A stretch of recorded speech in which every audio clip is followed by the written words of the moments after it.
कक्षा 7 हम पढ़ रहे हैं चैप्टर 10 प्रायोगिक ज्यामिति। प्रश्न संख्या 1 है प्रश्नावली 10.1 का एक रेखा है ए बी, रेखाखंड ए बी है। इसके बाहर एक बिंदु सी है। ए बी के समांतर एक रेखा खींचनी है जो बिंदु सी से होकर जाए। तो सबसे पहले हम क्या करेंगे, बिंदु सी से ए बी पर एक रेखाखंड खींचेंगे किसी भी कोण से। तो ये सी है और ये हमने यहाँ पे ए बी को कट किया, इसको हम बिंदु डाल देते हैं, बिंदु डी। अब यहां देख रहे हैं हम कोण सी डी बी कोण बन गया है।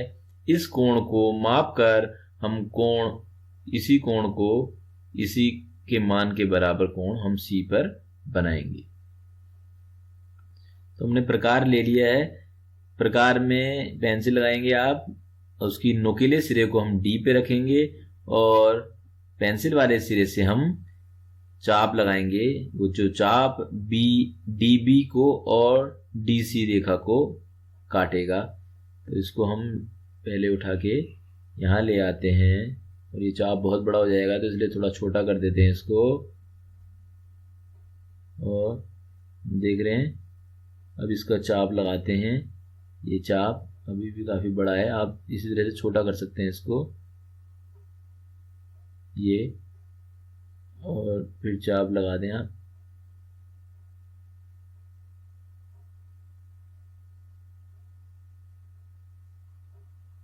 ये चाप लगा दिया है।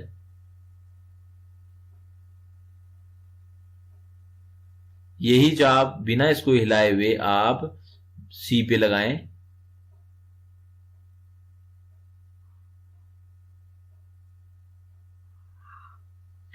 उससे पहले हम इस पे नाम डाल देते हैं।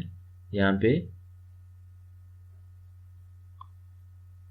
आप चाहें तो ये P और Q बिंदु हैं जहाँ पे इनको काटा है। और हमने क्या करना है, इसको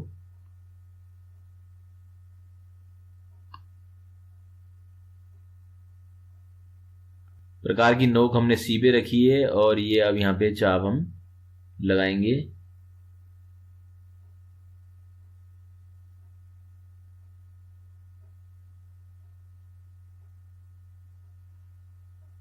ये चाप लगा दिया।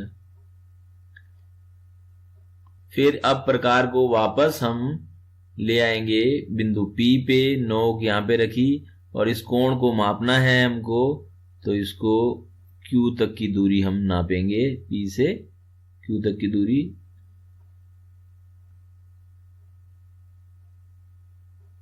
और यहाँ पे ये चाप काट लेंगे।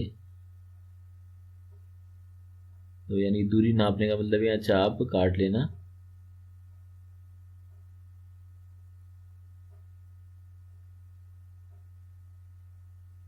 तो ये चाप हमने काटा, यानी कि इसमें प्रकार के अंदर पी क्यू दूरी आ गई है। तो इसको हम उठा करके अब फिर सी पे ले गए और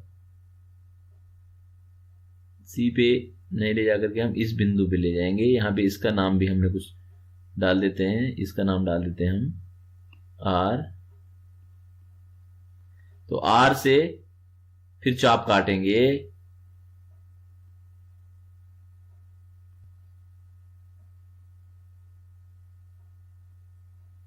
तो ये चाप यहां पे कटेगा। ये दूरी जो है ये पी क्यू के बराबर दूरी होगी। इसको हम नाम डाल देते हैं इसमें एस। अब एस और सी को मिलाते हुए हम पटरी की सहायता से लाइन खींच देंगे।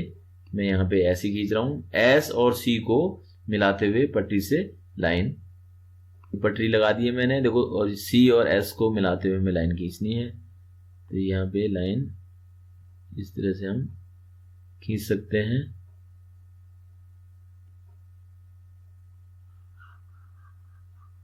ये लाइन, तो जो अब ऐसी रेखा है,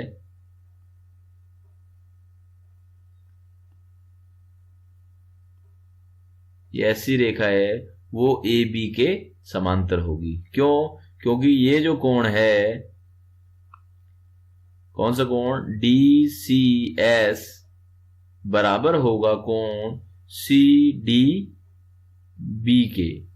ये दोनों कोण एकांतर कोण हैं और ये दोनों हमने बराबर कोण बनाए हैं। एकांतर कोण कब बराबर होते हैं? जब दो रेखाएं समांतर होती हैं और उनको एक तिरछी रेखा काटती है। तो CD रेखा SC और AB समांतर रेखाओं को काट रही है। तो इस प्रकार बने हुए ये कोण एकांतर कोण है जो कि बराबर है। तो हमने यहाँ पे एकांतर कोण बराबर बनाए हैं। इस आधार पर SC जो है वो AB के समांतर होगी।